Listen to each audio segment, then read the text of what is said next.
This is Cronkite News. Coming up, international students may need to leave the U.S. if colleges transition to online-only learning. Plus, Phoenix police released body cam video of an officer-involved shooting, what they say led up to the deadly encounter. And the Suns are headed to the Sunshine State, in a bubble. We'll explain what that means in just a few minutes. Cronkite News starts now. Welcome to this Cronkite News Update. I'm Sam Brennan. The Arizona Health Department reported a single-day high of 117 coronavirus deaths today. 52 of those were from death certificate matching. The number of confirmed or suspected COVID-19 patients in hospitals also jumped by more than 100 overnight. Right now, there have been more than 105,000 confirmed cases of coronavirus in our state, and 1,927 coronavirus-related deaths. As the number of cases continue to climb, Arizona politicians are calling for increased testing throughout the state.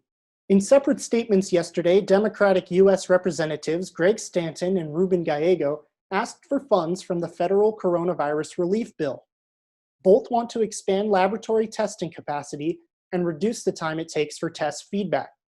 Stanton also encouraged state leaders to implement a statewide contact tracing plan and face mask mandates. And Gallego highlighted the need for additional testing in Phoenix. Phoenix Mayor Kate Gallego is also calling for increased testing. She told CNN's The Situation Room that when she's asked the federal government for help, the response has been that agencies intend to move away from community-based testing sites. Thousands of international students pursuing higher education in the U.S. may have to leave if their colleges go to online-only classes. Madison Atkinson explains why.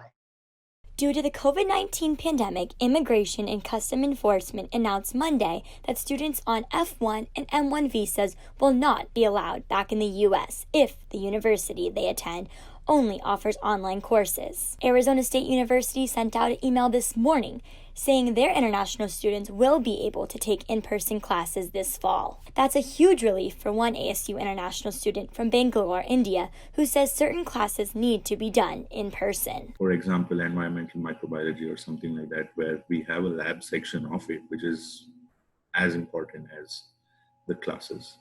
So, as long as they have it in a safe environment where there are enough places for students to sit and everyone is wearing a mask, everyone is taking care, I think I would attend classes because I feel like it's a lot more useful than attending any kind of online classes. ASU international students taking in-person classes or participating in on-campus activities will be able to keep their visas. But the U.S. State Department says it will not issue visas to students enrolled in schools that are completely online.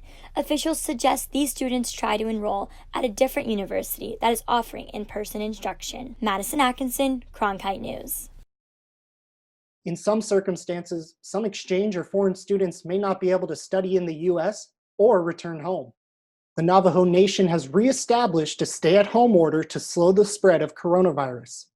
The order requires all residents to limit movement in their communities and only leave their homes for essential activities. A nightly curfew remains in effect as well on the reservation, along with public mask requirements. The tribe reported 74 new cases of COVID-19 Monday, with no recent deaths from the virus. The tribe has tested nearly 60,000 people so far, which is almost 35% of the reservation's population. They've confirmed more than 7,900 known infections since the pandemic began, and 378 deaths.